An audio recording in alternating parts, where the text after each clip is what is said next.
अच्छा जी, तो अब हम डिस्कस करेंगे पायराज़िनामाइड को और इंशाल्लाह रिफैम्पिसिन को डिस्कस करके हम ये अपने लेक्चर को जो है वो ख़त्म कर।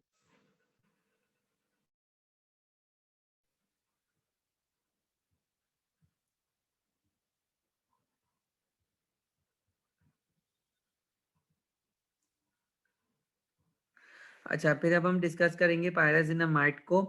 पायराज़िनामाइड की अगर हम डिस्कशन पे जाएँगे, जिस तरह से आइसोनियाज़िड पायरिडीन डेरिवेटिव था निकोटिनामाइड का, तो पायराज़िनामाइड भी एक डेरिवेटिव है निकोटिनामाइड का, सही है? और किस तरह से निकोटिनामाइड का डेरिवेटिव है, अगर आप निकोटिनामाइड के स्ट्रक्चर को फिर से याद करें, तो निकोटिनामाइड में वहाँ पर मैंने बेंजीन रिंग बताई थी, लेकिन आप उसको करेक्ट कर लीजिएगा, वहाँ पे पैराडीन रिंग ही होती है निकोटिनामाइड के अंदर ही, सही है? तो निकोटिनामाइड बेसिकली हमारे पास क्या है, यहाँ पर बेसिकली हमारे पास एक पैराडीन रिंग मौजूद है, कार्बोनाइल ग्रुप मौजूद है और एक अमाइन ग्रुप मौजूद है। सिर्फ हमने क्या किया, हमने इस पैराडीन रिंग को हटाकर एक पाइपेरिजीन रिंग जो है वो लगा दी, सही है? जिसकी वजह से हमारे पास कौन सी ड्रग बन गई, पायराजिनामाइड जो है वो बेसिकली एक ड्रग बन गई, सही है? और यहाँ पे अगर आप इस position of the amine group को भी देखें, तो 1 2 3 पोजीशन पे आ गया अमाइड ग्रुप की पोजीशन। वहां पर आइसोनियाजिड में क्या था, आइसोनियाजिड में बेसिकली 4th पोजीशन में था। तो इस डिफरेंस को भी आप याद रखिएगा, सही है? ये भी हमारे पास एक बैक्टीरियासाइडल एक्शन रखती है against the semi dormant organism, और इसको हम अपनी रेजिमेन में इसलिए ऐड कर रहे होते हैं ताकि हम रेजिस्टेंट की डेवलपमेंट को जो है वो रोक सकें, सही है? अच्छा, अगर हम इसको अगर हम डिस्कस करने पे आए, तो हम ये भी बात करते हैं कि जो पायराजिनामाइड होती है, इसकी एक्टिविटी जो है वो पीएच डिपेंडेंट होती है, कि ये जो है वो 5.5 पीएच के ऊपर जाके जो है वो एक्टिवेट हो जाती है, और न्यूट्रल पीएच पे जो है वो ये इनएक्टिवेट हो जाती है, सही है? तो ये भी जो है वो इसका एक प्लस पॉइंट जो है वो आ रहा होता है कि ये पीएच डिपेंडेंट होती है। अब अगर हम इसके मैकेनिज्म ऑफ एक्शन को देखें, तो स्टिल इसका मैकेनिज्म ऑफ एक्शन जो है वो अननोन है, और कुछ साइंटिस्ट या कुछ जो हमारे पास क्या कहते हैं स्टडीज होती हैं, वो इस बात को सजेस्ट कर रही होती हैं कि ये ड्रग या तो इटसेल्फ खुद एक्टिव ड्रग है, या तो ये ड्रग जो है वो एज अ प्रो ड्रग के तौर पे भी जो है वो काम कर रही होती है, सही है? अगर जो है वो क्या कहते हैं, यानी कि ये ड्रग इटसेल्फ खुद जो पायराजिनामाइड का मॉलिक्यूल है, वो डायरेक्टली जाके भी बैक्टीरिया की डेथ करवा सकता है, या तो पहले वो कन्वर्ट होगा किसी और चीज के अंदर, यानी कि एज अ प्रो ड्रग के तौर पे भी ये काम कर सकता है, सही है? तो साइंटिस्ट ने यहाँ पर जो है वो दो मैकेनिज्म को जो है वो प्रपोज किया।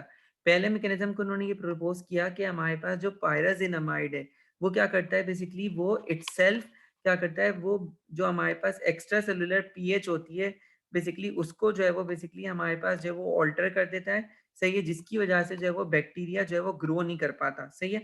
मतलब जो बैक्टीरिया का जो एनवायरनमेंट होता है, उसके एनवायरनमेंट में जो पीएच होती है, उस एक्स्ट्रा सेलुलर पीएच को ये पायराजिनामाइड डायरेक्टली जाके जो है वो बेसिकली रिड्यूस कर देता है, जिसकी वजह से एक अनफेवरेबल एनवायरनमेंट जो वो क्रिएट होता है कि बैक्टीरिया जो है वो उसमें ग्रो जो है वो ना कर पाए, सही है? सेकंड बात ये भी की गई कि ये पायराजिनामाइड जो है वो बेसिकली एक प्रो ड्रग के तौर पे भी जो है वो अपना मैकेनिज्म ऑफ एक्शन जो है वो परफॉर्म कर सकती है। वो किस तरह से परफॉर्म कर सकती है, ये पायराजिनामाइड जो है वो कन्वर्ट होती है पायराजिनोइक एसिड के अंदर। ये अमाइड ग्रुप यहाँ से निकल के एसिड जो है वो इसमें ऐड हो जाता है, ये पायराजिनोइक एसिड में जो है वो कन्वर्ट हो जाती है, और जब ये पायराजिनोइक एसिड में कन्वर्ट हो जाती है, तो ये पायराजिनोइक एसिड जो है वो बैक्टीरिया की सेल वॉल से जो है वो परमिएट कर जाता है, और बैक्टीरिया की जो इंट्रासेलुलर पीएच होती है, उसको जाके जो है वो चेंज करवा देता है, जिस साइटोप्लाज्मिक पीएच को चेंज करवाता है, जिसकी वजह से बैक्टीरिया जो है वो अपने नॉर्मल ग्रोथ प्रोसेसेस को कंटिन्यू नहीं कर पाता, और बैक्टीरिया की जो है वो डेथ हो जाती है, सही है? तो इसी तरह से हम ये बात करें कि अगर वो इटसेल्फ खुद पायराजिनामाइड के तौर पे काम करेगी, तो वो एज़ अ एक्टिव ड्रग बन के काम करेगी। अगर वो पायराजिनोइक एसिड में कन्वर्ट हो रही है, तो वो एज़ अ प्रो ड्रग के तौर पे काम कर रही है, कि पहले वो कन्वर्ट हुई और फिर जो है वो एक प्रो ड्रग के तौर पे उसने जो है वो काम किया। अच्छा, बॉडी में इसका एक और मेटाबोलाइट बनता है कि पायराजिनोइक एसिड के जो 5th पोजीशन है, उसके ऊपर एक ओएच ग्रुप जो है वो ऐड हो जाता है, जिसे हम जो है वो 5 हाइड्रोक्सी पायराजिनोइक एसिड जो है वो कह रहे होते हैं। सही है? यानी कि ये बहुत ज़्यादा पोलर होता है, और ये जो है वो यूरिन में जो है वो एक्सक्रीट हो जाता है, सही है? सिर्फ ये वाला और ये ओरिजिनल ड्रग और पायराजिनोइक एसिड ही जो है वो एक्टिव हैं बेसिकली, जो कि एक्शन परफॉर्म करेंगे। 5 हाइड्रोक्सी पायराजिनोइक एसिड एक इनएक्टिवेटेड मेटाबोलाइट है, और हमने ये बात की कि ये जो पायराजिनामाइड है, ये जो है वो बायो आइसोस्टर है निकोटिनामाइड का। बायो आइसोस्टर जो है वो बेसिकली ऐसे मॉलिक्यूल्स होते हैं कि जिनके अंदर अगर हम किसी भी ग्रुप या ग्रुप ऑफ एटम को चेंज करते हैं तो उनकी जो एक्टिविटी है बेसिकली वो चेंज ना हो, वो पेरेंट कंपाउंड की तरह ही रहे। सही है? जैसे निकोटिनामाइड में हमने क्या किया, हमने इस पायरिडीन रिंग को पायरोजीन रिंग से रिप्लेस कर दिया। रिप्लेसमेंट की वजह से इसकी एक्टिविटी में कोई चेंज नहीं आया। इसमें भी पूरे 7 इलेक्ट्रॉन्स है, इसमें भी पूरे 7 इलेक्ट्रॉन्स जो है वो क्राइटेरिया को ये फुलफिल कर रहा है। अब हम डिस्कस करेंगे इसके एसएआर को।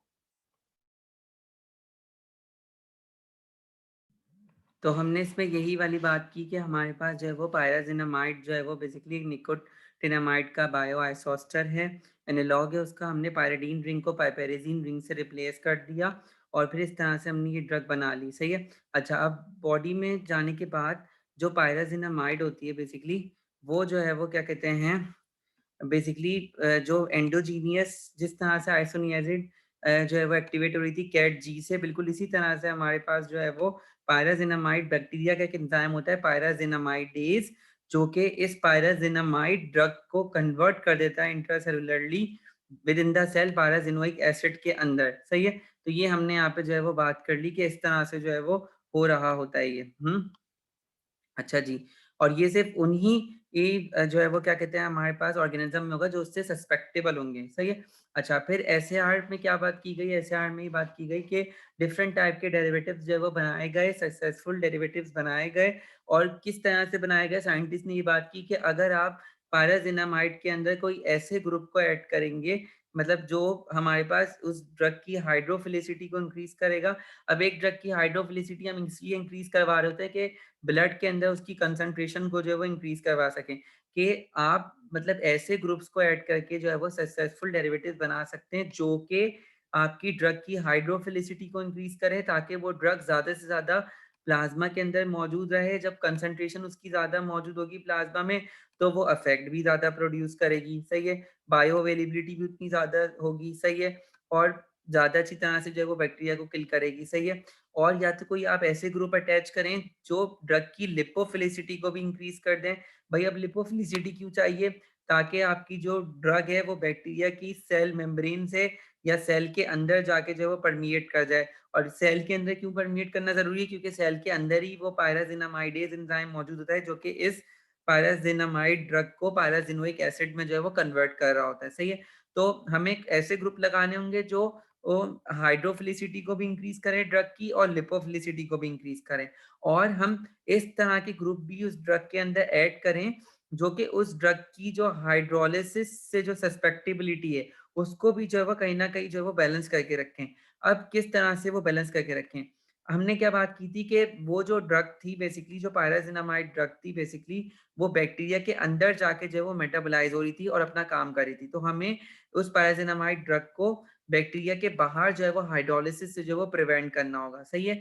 तो यही वाली बात यहाँ पे की जा रही है कि हम कोई ऐसे ग्रुप अटैच करें जो कि ड्रग को जो है वो बेसिकली एक्स्ट्रा सेलुलर एंजाइम से, जो बाहर जो बैक्टीरिया के जो बाहर एंजाइम मौजूद हैं उनसे जो है वो प्रोटेक्ट करें, उनके ऊपर उनके एंजाइम्स का कोई इफेक्ट ना हो हमारी ड्रग के ऊपर। लेकिन हम ऐसे ग्रुप अटैच करें जो कि बैक्टीरिया के अंदर जाने के बाद जो है वो उस ड्रग की जो है वो हाइड्रोलिसिस करवा दें, यानी कि टिट फॉर टैट वाली सिचुएशन, कि हमने अपना ड्रग को प्रोटेक्ट भी कर लिया और उससे काम भी ले लिया। ड्रग को यानी कि किस तरह से प्रोटेक्ट किया कि हमने ऐसे ग्रुप अटैच करे कि जो बैक्टीरिया के जो बाहर एंजाइम मौजूद हैं, वो जो एंजाइम्स हैं वो उस ग्रुप के ऊपर अटैक ना कर सकें। सही है? ताकि हमारे पास ड्रग जो है वो बैक्टीरिया के बाहर जो है वो सेफ रहे।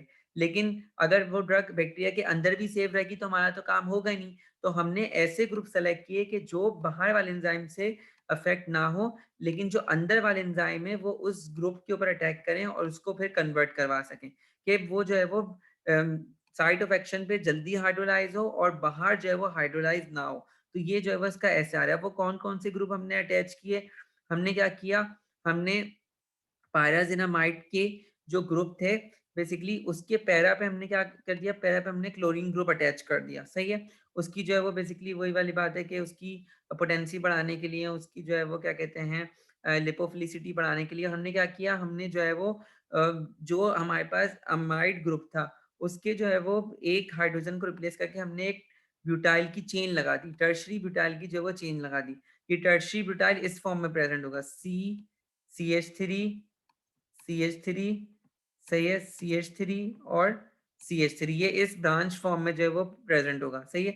एक हमने जो है वो ये डेरिवेटिव बनाया जो इन सारे पॉइंट्स को जो है वो क्या कहते हैं हमारे पास जो है वो क्या कहते हैं फॉलो करता है। और हमने क्या किया, हमने वही क्लोरीन को सेम रहने दिया, सिर्फ हमने टर्मिनल पे जो है वो चेंजिंग करना शुरू की। हमने क्या किया, हमने 2 मिथाइल डिकाइल ग्रुप ऐड कर दिया। मिथाइल डिकाइल का मतलब क्या है कि हमने यहाँ पे 10 कार्बन ग्रुप अटैच कर दिए। सही है। और यहाँ पर जो 10 कार्बन थे, 3 और 7 कितने हो गए, 10 हो गए। और एक और कार्बन यहाँ पे हमने अटैच किया। सही है। और उसके हमारे पास दोनों पोजीशन पे जो है वो एक और मिथाइल ग्रुप जो है वो अटैच कर दिया। सही है। 2 मिथाइल ग्रुप हमने अटैच कर दिए। ये वाला कार्बन जिसे हम मिथाइल कह रहे हैं उसके सॉरी, ये हमारे पास एक कार्बन। सही है। ये हमारे पास 7 कार्बन, तो 1 और 7 कितने हो गए, 8 हो गए। सही है। ये हमारे पास जो है वो 9 और जो है वो बेसिकली हमारे पास 10 कार्बन। सही है। तो ये हमने 10 कार्बन जो है वो यहाँ पे अटैच कर दिया। और जो है वो क्या कहते हैं, ये वाला जो बीच वाला कार्बन है इसके हमने जो है वो 1 और 2 मिथाइल ग्रुप्स जो है वो यहाँ पे अटैच कर दिए। तो ये ग्रुप्स की चेंजिंग करने की जैसे हमारे पास ऊपर वाले जो है वो सारे हमारे पास जो है वो बेनिफिट्स हमें जो है वो मिल गए। सही है। तो इस तरह से आप यहाँ पे याद रखेंगे। अब हम अपनी जो है वो मेजर ड्रग पे आते हैं, रिफामाइसिन एंटीबायोटिक्स। रिफामाइसिन एंटीबायोटिक्स जो है वो basically they are the semi synthetic antibiotics. और ये जो एंटीबायोटिक्स हुई थी ये इनकी एंटी टीबी प्रॉपर्टी बहुत ज्यादा होती है। और ये एंटीबायोटिक्स जो है वो बेसिकली हमारे पास स्ट्रेप्टोमाइसिन मेडिटेरेनी जो एक माइक्रो ऑर्गेनिजम्स है उससे जो है वो बेसिकली ऑब्टेन की गई थी, उसके कल्चर से उसकी फर्मेंटेशन करके रिफामाइसिन एंटीबायोटिक्स जो है वो बनाई गई थी। रिफामाइसिन एंटीबायोटिक्स जो है वो बेसिकली एंसामाइसिन क्लास के मेंबर्स होते हैं। अब एंसामाइसिन होता क्या है, एंसामाइसिन ऐसे मॉलिक्यूल्स होते हैं जिनमें जो एलिफेटिक कार्बन चेन होती है। सही है। वो जो है वो बेसिकली उनके अंदर एक चेन, उनके अंदर जो है वो 2 ग्रुप्स जो होते हैं बेसिकली, ये 2 जो एरोमेटिक न्यूक्लियस होते हैं, जो एरोमेटिक न्यूक्लियस अगर आपके पास उनके अंदर मौजूद होते हैं। और ये एरोमेटिक न्यूक्लियस जो है वो बेसिकली एरिफेटिक चेन जो है वो बेसिकली इन 2 जो है वो क्या कहते हैं एरोमेटिक न्यूक्लियस की जो 2 नॉन एडजेसेंट पोजीशंस होंगी। मतलब जैसे ये एक एरोमेटिक रिंग है। सही है। और ये 2 एरोमेटिक, ये पूरा एक एरोमेटिक न्यूक्लियस है। सही है। इसकी ये वाली पोजीशन और इसकी ये वाली पोजीशन, इन दोनों पोजीशन के दरमियान एक जो है वो बेसिकली एलिफेटिक चेन जो है वो मौजूद होगी। सही है। जो इन दोनों पोजीशन को जो है वो, जो ये वाली पोजीशन है और ये वाली पोजीशन है, उन दोनों नॉन एडजेसेंट पोजीशन को, कि ये एक दूसरे के सामने सामने नहीं है, ये एक दूसरे के एडजेसेंट नहीं है। सही है। इन दोनों पोजीशन को जो है वो बेसिकली एलिफेटिक चेन जो है वो बेसिकली क्या कर रही होगी, उनके दरमियान एक ब्रिज बना रही होगी। तो ऐसे सारे मॉलिक्यूल जिसमें एलिफेटिक चेन मौजूद होती है और वो 2 non adjacent position of aromatic nucleus के दरमियान चेन बनाई थी, उसे हम एंसामाइसिन कह रहे होते हैं। सही है। अच्छा, ये क्योंकि एक एंटीबायोटिक ड्रग है तो एंटीबायोटिक इसकी बहुत ज्यादा broad spectrum anti microbial activity होती है। ग्राम पॉजिटिव के खिलाफ भी काम कर रही होती है और ग्राम नेगेटिव के खिलाफ भी काम कर रही होती है, लेकिन ग्राम पॉजिटिव पे इसकी कवरेज जो है वो ज्यादा होती है। और जितनी भी रेफामाइसिन एंटीबायोटिक्स होती हैं जिनमें रिफेम्पिसिन आ रही होती है, रिफामाइसिन आ रही होती है, रिफाब्यूटिन आ रही होती है और रिफापेंटिन आ रही होती है, ये 4 एंटीबायोटिक्स हैं जो इस क्लास में जो है वो आ रही होती हैं। सही है। तो ये सारी की सारी क्या होती हैं, DNA dependent RNA polymerase enzyme को जो है वो इनहिबिट कर रही होती है, इसे हम डीडी आरपीबी जो है वो कह रहे होते हैं, इसका शॉर्ट नेम है। सही है।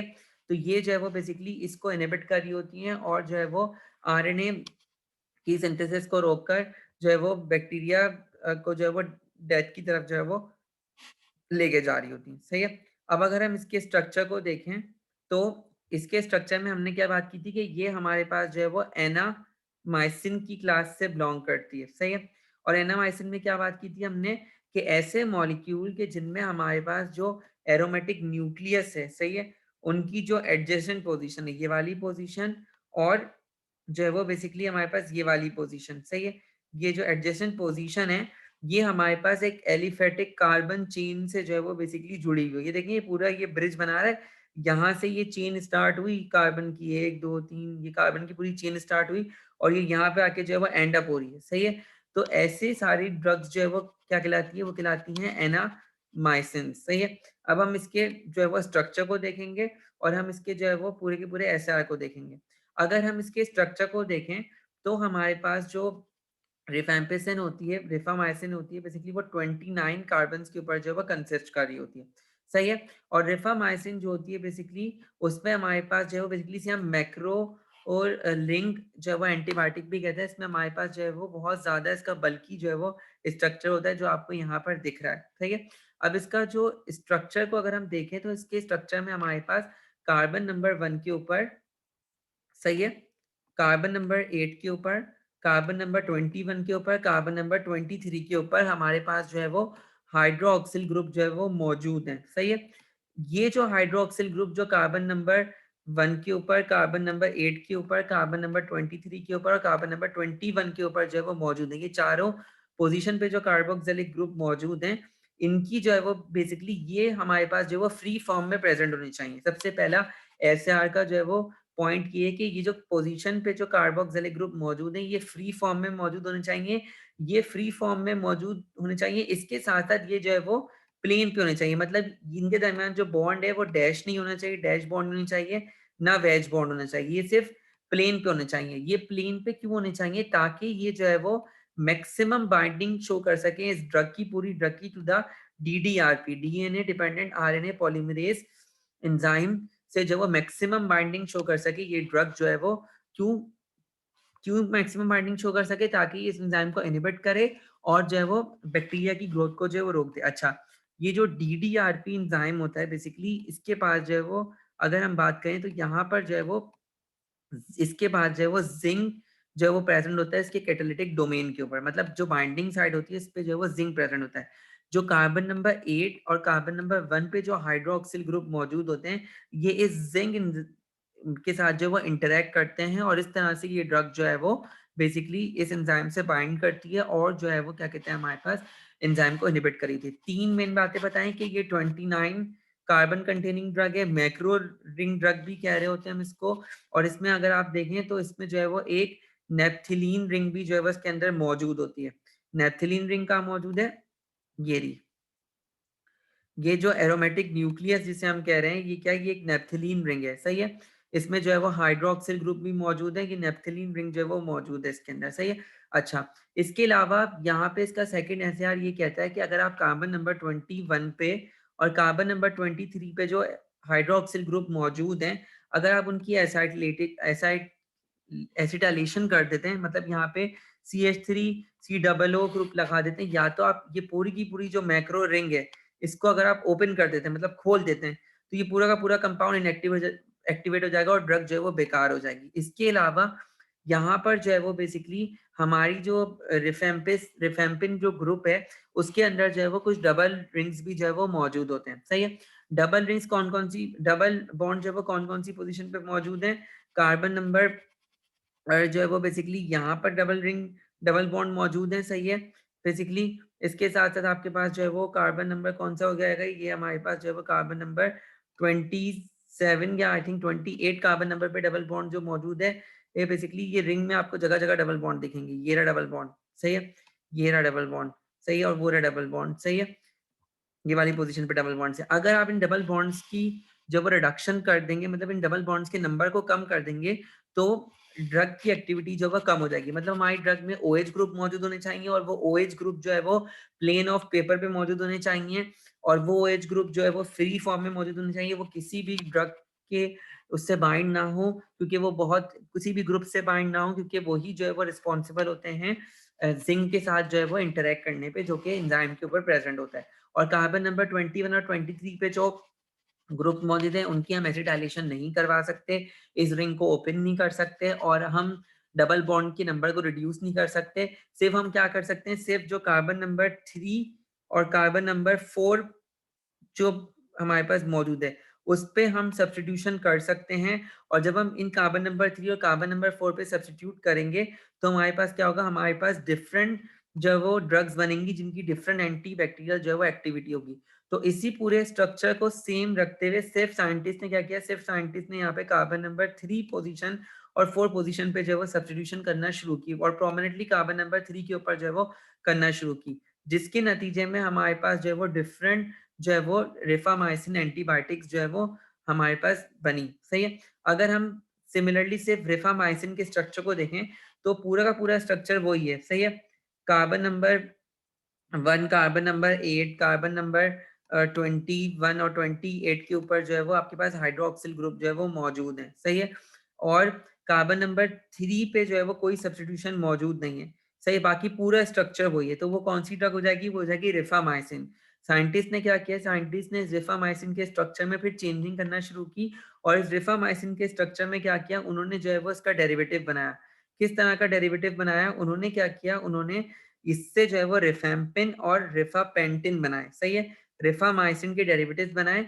रिफापेंटिन और रिफेम्पिन जो है वो सेमी सिंथेटिक डेरिवेटिव्स हैं रिफामाइसिन के। और रिफामाइसिन एक ड्रग है जो कि हमारे पास नेचुरली जो है वो स्ट्रेप्टोमाइसिन मेडिटेरेनी से जो है वो फर्मेंटेशन से ऑब्टेन हुई है। उन्होंने क्या किया, उन्होंने थर्ड पोजीशन पे क्या किया, एक फॉर्माइल ग्रुप जो है वो ऐड कर दिया, सही है। और फिर इस फॉर्माइल ग्रुप को क्या कर दिया, उन्होंने जो है वो हाइड्रोजीन ग्रुप के अंदर जो है वो कन्वर्ट कर दिया, सही है।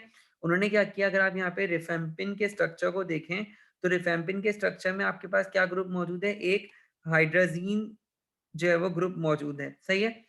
और इस हाइड्रोजीन के साथ बेसिकली क्या ग्रुप मौजूद है, इस हाइड्रोजीन के साथ बेसिकली ये जो नाइट्रोजन है बेसिकली ये रिंग की फॉर्म में मौजूद है, इसे हम पाइपेरिडीन रिंग कह रहे हैं। और इस पाइपेरिडीन रिंग की जो है वो हमने यहाँ पे पोजीशन पे, अगर हम यहाँ पे 1 2 3 4 पोजीशन पे हमने जो है वो सब्स्टिट्यूशन कर दी, सही है। उन्होंने सिर्फ क्या किया, उन्होंने क्या किया, अगर आप रिफामाइसिन के डेरिवेटिव्स बनाएंगे तो डेरिवेटिव आप किस तरह से बनाएंगे, आप थर्ड पोजीशन पे फॉर्माइल ग्रुप को ऐड करेंगे और उस फॉर्माइल ग्रुप को फिर आप हाइड्रोजीन में कन्वर्ट कर देंगे, और उस हाइड्रोजीन के अंदर जो एक नाइट्रोजन होगा वो रिंग का पार्ट होगा, सैचुरेटेड रिंग का पार्ट होगा, पाइपेरिडीन रिंग का पार्ट होगा।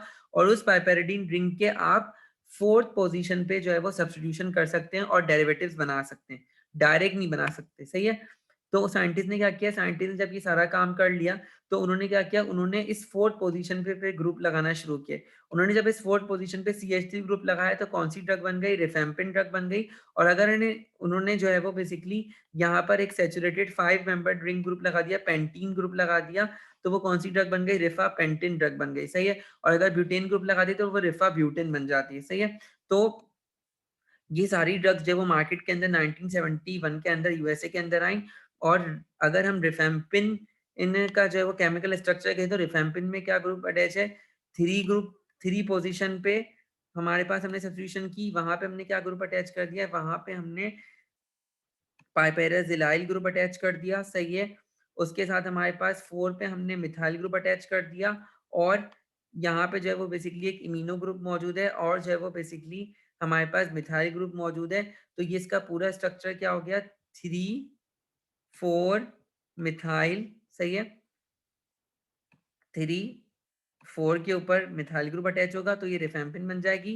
देन वी हैव द 1 पाइपेराजिलाइल, इसको हम 1 कह रहे हैं, पाइपेराजिलाइल एंड इमिनो मिथाइल रिफामाइसिन, सही है। रिफामाइसिन के स्ट्रक्चर में हमने ये पूरा ग्रुप जो है वो बेसिकली ऐड कर दिया, तो वो क्या बन गई, रिफेम्पिन बन गई। और रिफेम्पिन के स्ट्रक्चर में हमने CH3 ग्रुप को हटाकर जब ये अटैच कर दिया तो ये रिफापेंटिन बन गई। यहाँ पे आके हमारा एंटी टीबी ड्रग्स जो है वो खत्म होता है, और यहाँ पे आके हम अपने कोर्स भी जो है वो खत्म कर लिया। थैंक यू सो मच, अल्लाह हाफिज। और भरपूर प्रैक्टिस कीजिएगा एंटी हाइपरटेंसिव, एंटी हिस्टामिन और एंटी टीबी की। कोई भी क्वेरी हो, कोई भी क्वेश्चन हो, आप मुझे डायरेक्ट भी कांटेक्ट कर सकते हैं। I will be always for you there. Thank you so much, अल्लाह हाफिज एंड जज़ाकल्लाह। Best of luck for your future.